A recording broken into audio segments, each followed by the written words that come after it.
بالله من الشيطان الرجيم بسم الله الرحمن الرحيم اللهم صل على سيدنا مولانا محمد وسلم عليه وآله وصحبه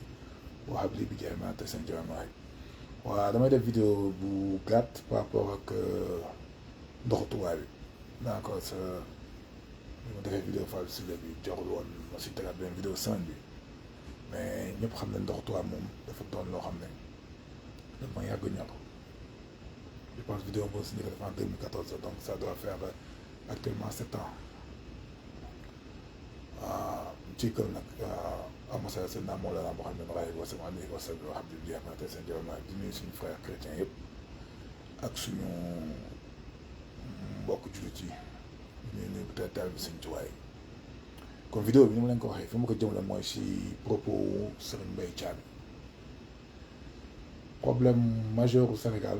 mooy dañuy jël koo xam ne xëy na jàng na leen xaw ma sa CVM xool ma ko amu joti dem xool ko sax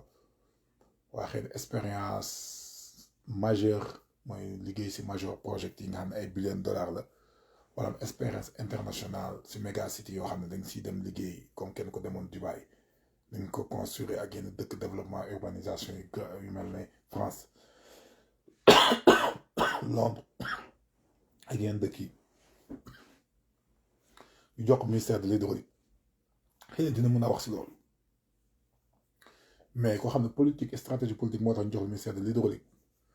da ngay soutenir toujours si données yi nga xam ne ay données yoo xam ne ay entreprises yoo xam ne lañu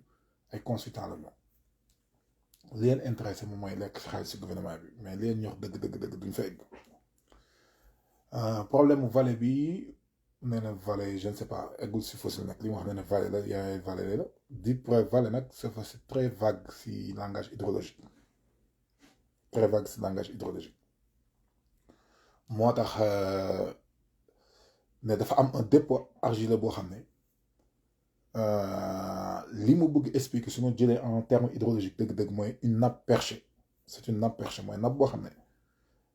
amul un contact direct avec la nappe maastrichtienne donc il y a une réduction de l'infiltration de la conductivité hydraulique par rapport diggante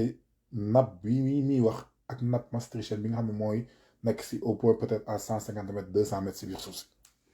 ba nga xam ne infiltration du am te li mu wax laa ni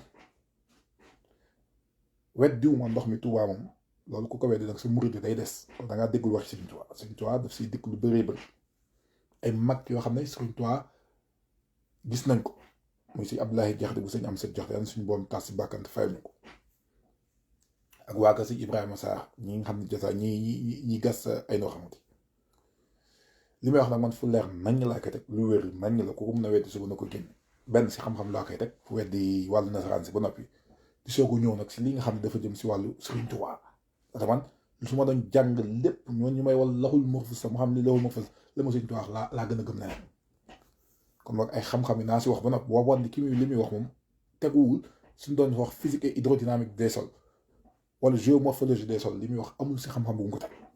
c'est un politicien rek bu ñu jox poste ministre bu bëgg a justifier projet bi mu bëgg def jaarale ko foofu léegi li ma bëggoon a wax li mu ne dafa am une nappe perchée noonu la ko tuddee bu nekk dans une vallée boo xam ne y a pas une infiltration parce qu'il y a une couche argileuse une cimentation au niveau de la stratification des couches de sol li muy wax tegu ko fenn ndax dégguma fa Touba naa ko indil ay wax dama koy indil ay xam lu wér loo xam ne moom su fekkee ni taalibe la si yoon wi la juddoo ay maam war nañ xam information yi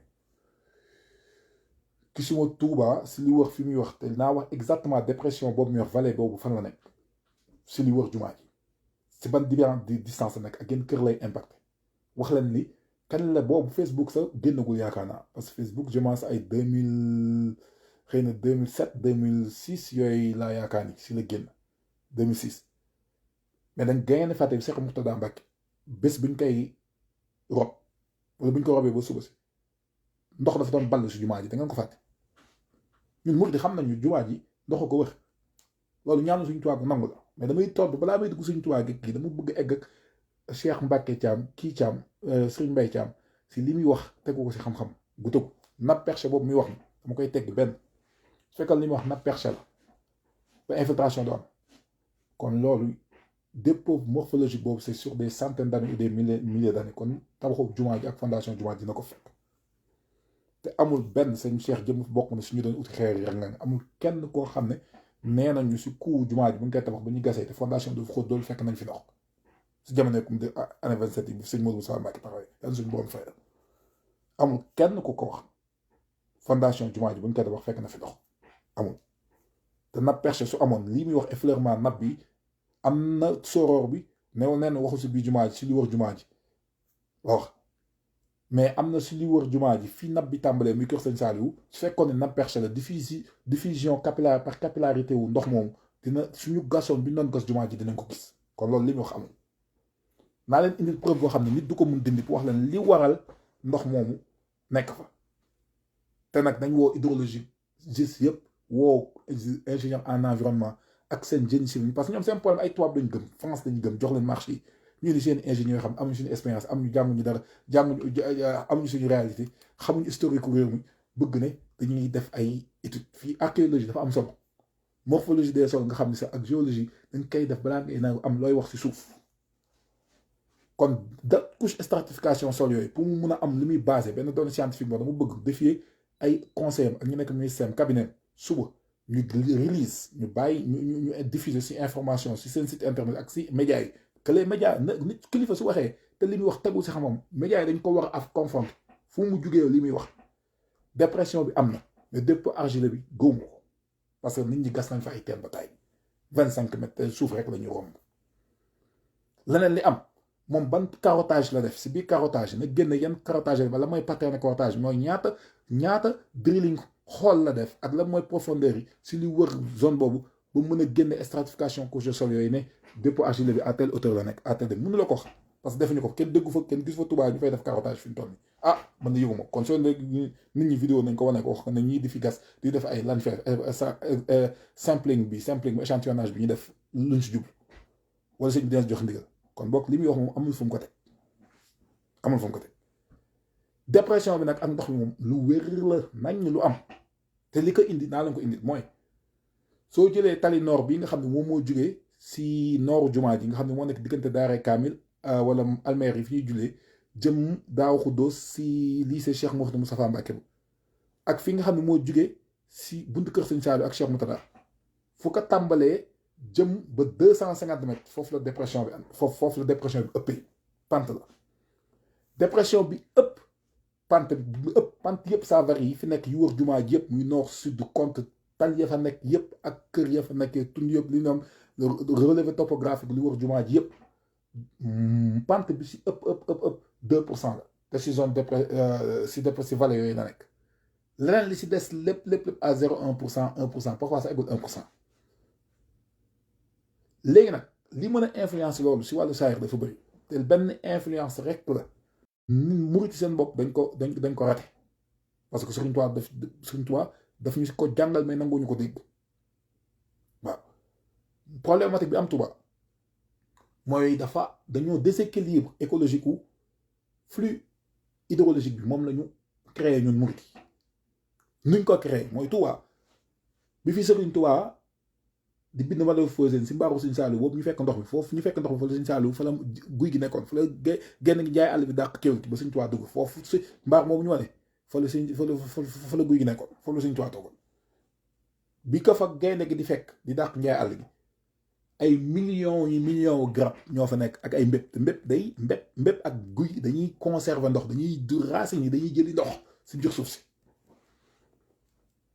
léegi nag soo doon def li nga xam mooy bilan hydrique bi mooy un bilan hydrique bi nga xam ne moom mooy pluviométrie bi fay am muy évaporation bi muy transpiration garab bi ak garab bi li ñuy puiser si biir suuf si dafa am bilan hydrique bi benn maillon boo xam ne daf si dindeeku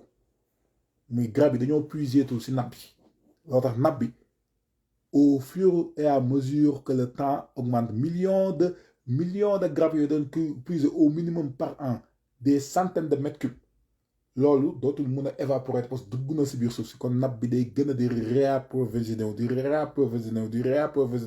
ba à un niveau boo xam ne mooy même problématique boobu la ñu am Dakar ak li ko wër parce que déséquilibre hydrique bi si bilan hydrique bi garab yi ñu waroon a saxalaale nga xam ne lu mu bon tali boo xotti wala kër gu nekk dina am benn garab boo xam ne dinay dem si nabat di fa jëli racine di fa jël ndox di am évapotranspiration bi si feuilles yi loolu dina équilibrer nappe bi loolu moo amatul kon li muy wax ay vallées fossiles ak yooyu yëpp amul léegi nag ay vallées yoo xam ne dafa am nappe perchée léegi nag leneen li si am mooy loolu su ko defee si la benn hypothèse boobu man laa njëkk a joxe moom muy déséquilibre bilan hydrique bi moom laa njëkk a joxe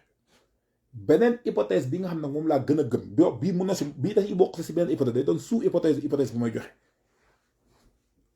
moom mooy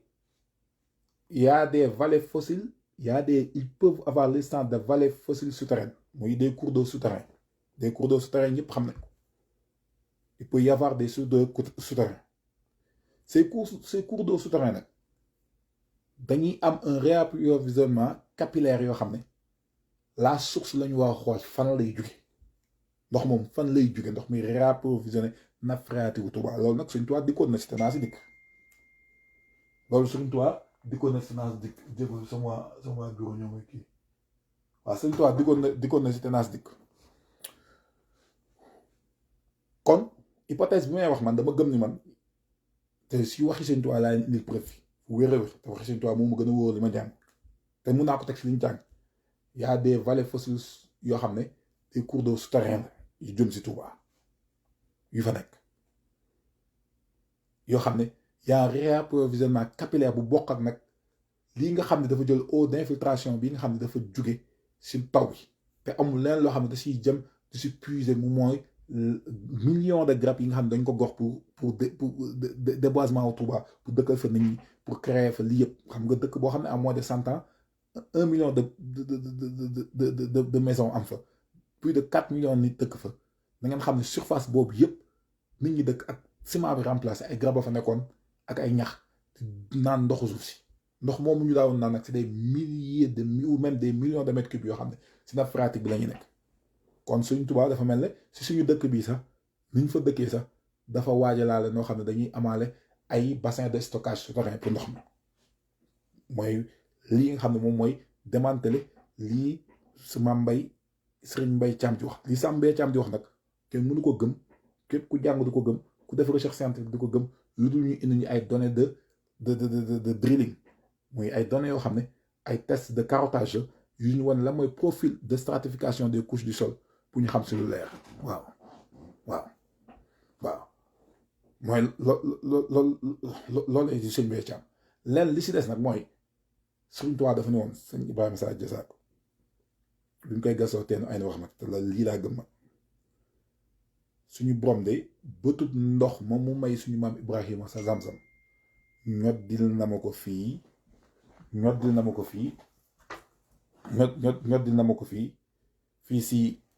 si Touba donc certaines personnes ma man la bëtu ndox eau douce di rombee Màkka jaar océan Pacifique wala océan Indien xam la nga tuddee dugg si ba Sénégal romb dëkk yëpp y a des cours d'eau souterraine d'eau douce sous les océans donc loolu moom hydrologie wane na ko combien ko wane na ko kon boog ndox moomu suñu borom defal si baaxam Sëriñ Tuubaa mu jugee ko sëñ Ibrahima Sarr Jazaak fekk daj gi Sëriñ Tuubaa naka gasal fii mu daj bët ba sa Tuubaa ndox moomu nga xam dañ daan rootalee ci Sëriñ Tuubaa bés bu nekk Tuubaa di ko indil ndax ndox moom naka ko yàlla jëlalee sa màkk indil ko ba Tuubaa cours d'eau boobu man laa gëm man si sama gëm li ma jàng nag wax naa leen lu mun a nekk li ko mën a dëggal li Sëriñ Tuubaa wax mais man li ma gëm man y a un réapprovisionnement boo xam ne dëgg la pluvial la y a un réapprovisionnement xam des vallées fossiles souterraines la loolu nag baatin la ku gëmul Sëriñ Tuubaa mënoo koo gëm bi may wax barrage yu Cheikh Ahmadou Bamba bi man li ma gëmoon ni mooy barrage yu ndox moom su ñëwee tôt ou tard que ni suñ koy utiliser tamit cours d'eau yooyu dinañ mujj mu sa feeñ parce que dinañ dem ba dinañ egg à un niveau de saturation au niveau souterrain foofu ñu bënn kon li am ba am moom mooy si Ablaye Jaxate daan na ko wax daan toog fii si Touba si Ablaye Jaxate bi si am sa jaxate nit ñi wax ko day dóor si suuf ndox génn am na sax ñu mani gis nañ si jën mbés mu génn ñu jël leen ñu leen dem ba jëmmi jamono jën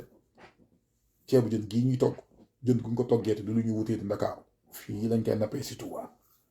kon boo xëy na mun a doon ay France gas nañ fa canal loo xam ma gëmoon ne man dañoo war a gasal suñ Touba canal bu indi ndox moom xëy na nag ndox moomu nag yéen gi ñu amoon moom lu suñ Touba di feeñal fii ba Cheikh Moutada tëddee si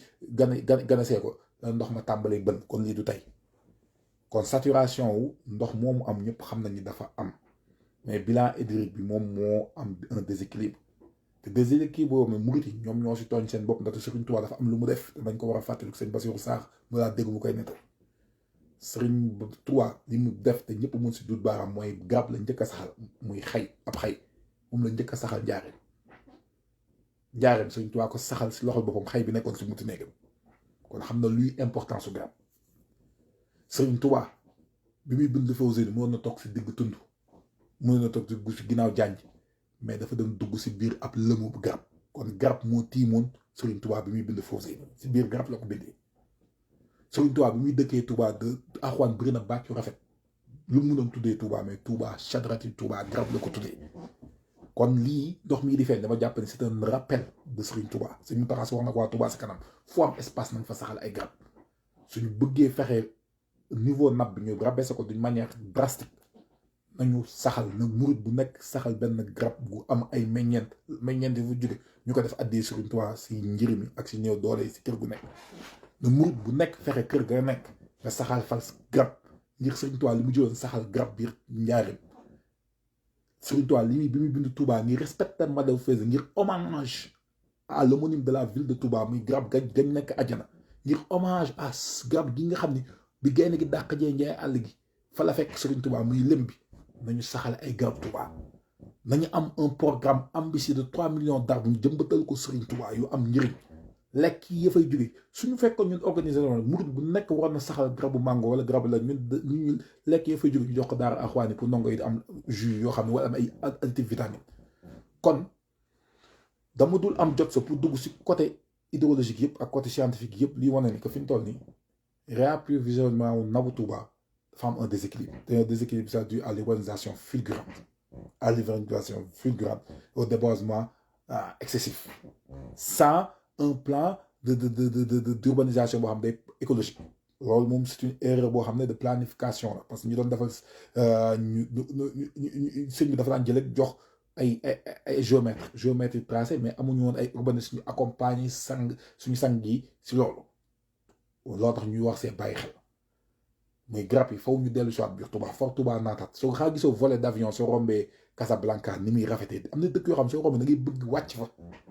ndax rafetaay meññeent bi comme meññeent garab gi Touba adduna bi yëpp adduna bi dëkk bu ñuy wax dëkk Touba moo waroon a ëppi garab dëkk yëpp ndaxte moom lañu tuddee garab mooy dëkk bi njëkk a tuddee garab si kaw suuf c'est la première ville qu'on a dénommée à un arbre qui a pris le nom d'un arbre c'est la première ville dont le fondateur s'est réfugié dans un arbre pour écrire les chartes de protection de cette ville donc li Serigne Touba def mooy meññeentum garab sa la ñu indi Serigne muy café Touba gi mu indi kër Serigne meññeentum garab la Serigne Touba dafa fonkoon garab nañu fonk garab rawatina xaddis li mu si wax suñu saxalaatee garab yi Touba rek rééquilibre dina am si nappe phréatique bi mais baatin gi moom mooy Serigne Touba moom ñaanoon na suñu borom waxoon na ko si Ibrahima Sarr Diazaka que bëtub ndoxub Zamzam suñu borom indi léegi nag reste à faire si c'est de l'eau nag si c'est de l'eau salée qui remonte dëgg ou c'est pas de l'eau douce là il faut voir que il y a une comment ça s'appelle une capillarité boo xam ne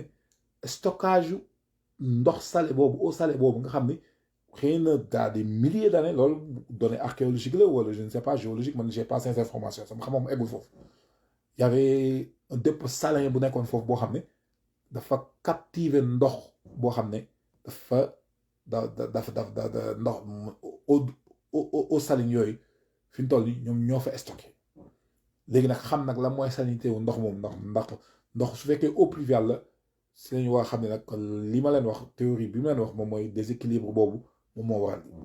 mais Serigne Mbaye Thiam daal sànq indi woo ay données yoo xam ne scientifiquement mën nañ si dut baaraam ne sa nombre de statistiquement nombre de forage yi nga def muy forage moom mooy carottage mooy profondeur bi de mat na profondeur bu carottage yooyu mat na nombre de carottage mat na wane na nga couche de stratification yi morphologiquement ak géomorphologiquement que ni dépôt argile bi c'est homogène et uniforme si zone de dépression boobu ñu xam c'est à 250 mètres comme un anneau si lu wër jumaa ji surtout côté nord bi ak côté ouest bi côté nord bi ak côté ouest bi mooy fi jëm marché Ocass soo xoolee côté sud bi moom c'est pas aussi grave côté sud bi c'est pas aussi grave ak côté sud-est bi côté bi gën a graaw mooy côté nord bi fi jëmale fi tàmbalee si Almere mel na ku balayoo Daaru Xudoos ñëw ba ñëwaat si marché Ocass foofu la dépression bi gën a grave c'est à 250 fi tàmbalee fi jumaa jam lay jëm jël zone boobu 250 mètres yëpp loolu si xuur la nekk xuur bi nag dépression bi 3 mètres rek la ça ne justifie pas ndox mu bëri moom donc li koy justifier moom mooy fi mu toll y a un gradient aussi y a un gradient convergent vers foofu parce que jumaa ji Sëriñ Tuubaa li mu wax dinkaan na si ko jaaxir mooy tànnee dëkk ak fooy dëkk kon du dem tabax jumaam ji si xuur Sëriñ Tuubaa dafa da ngay dëkk si ab tund loolu bokkoon na si dëgg Sëriñ Tuubaa kon jumaa ji si tund la nekk te nappe perchée bii moo xam bi muy wax nappe perchée mooy loo xam ne dafa am zone dépôt argileux au dépôt ou avec une conductivité hydraulique quasiment nulle nga xam ne y a pas d'infiltration nga xam ne ndox mu ñëw du jàll loolu la Sëriñ Mbay Caam di wax xëy na dafa jàngul ba xam ni mu koy waxee léegi nag loolu muy wax ni y a rien qui le justifie parce que si ça existait il y aurait une diffusion de capillarité vers fi ñu def jumaa ji bien que si tund la nekk te fi ñu def jumaa ji bu ñu koy gas kenn gisu fa ndox donc il y a un gradient boo xam ne positif un flux positif de drainage souterrain ndox au désert souterrain vers jumaa ji vers xur boobu nekk li war jumaa ji mais loolu yëpp lu ko waral yëpp ba loolu di am ban remontée nappe boobu di am mooy les arbres n'y puissent pas les millions de mètres cubes qu'ils prenaient par année mooy garab yi fi nekkoon baa ñu fi dëkk kon vidéo bi du ma ko guddal du ma ko yàggal justification bi mel indi su fekkee ne ñoom am nañu ingénieur wala cabinet consultant yi soxla nañu fi ma si woon naa leen sox projet de drainage yi ma liggéey si dëkk bi bëri na fi am na zone bu problématique boo xam ne muy dëkk bu ñuy wax Prince Rupert am nañ fa benn projet de drainage boo xam ne si bidding bi laa bokkoon si ñu nekkoon si projet de drainage ba jusqu'à la fin laa nekkoon laa liggéey dëkk boobu 2,8 mètres lay taw parat pour mun a def suñu pipe en constant en temps plein suñu ndox pompe yi daan daw dëkk boobu tam am na projet wu 40 milliards de dollars bi ñu fa doon def bi ñu fay def WAF mooy port bi ñu fa doon def si ñu fa njëkk si yor si advanced drainage système yi ñu fa def ak séparateur yi design bi yëpp man si ñu si liggéey laa comme boog mënuñu ma si wax lenn ba jàngal ma si lenn lu juwalu fenn waaw kon wàllu drainage moom yaakaar naa ni am na lu ñu si Sëriñ Tuubaa defal loo xam ne newuñu ñoo si dàq kenn waaye ku si dem ba bàkk ba jàpp ni sax xam-xam egg na si rek loo ma laaj ma teg ko si taab ñu jongante ko si ñu xam ni li fi nekk Sëriñ Tuubaa ko fi def du loo xam ne da ngay tiim di ko jàng si ay téere taw fii xub Sëriñ Tuubaa la fagguteefu Sëriñ Tuubaa la ndox mi daal lu Sëriñ Tuubaa waxoon la sëñ Ibrahima Sarr jasaak ba mu koy gasoo teen Zamzam bi lu sëñ Abdoulaye Jaxate daan waxal lu murit yu bëri gént ngañ cubbus ak Modou Mbaye suñu baay ak Abdoulaye Si musaa wax ne mos naa gént jumaa ji di fa dugg jël gaal ngir dem ziyaare ji Sëriñ Tuubaa ndox bu wër jumaa ji daal loolu ñu koy yàgg gis lañ loolu ma yàgg am yéene liggéeyal Sëriñ Tuubaa si ndoxu jumaa ji mais nag damay yàq sooy wax wala nga bëgg tam xëy na ay entreprise française li Mansour Faye essayé jàllul ñu ne yow murit nga nan la jël jox la ko pour nga jéem a dugal ay entreprise pour ñu jéem a dugal Touba jéem fa créer ay affaire dëgg la les faits sont là te les faits c'était même de l'époque de Abdoulaye Wade en 2004 bi sëñ Mountakha làqatu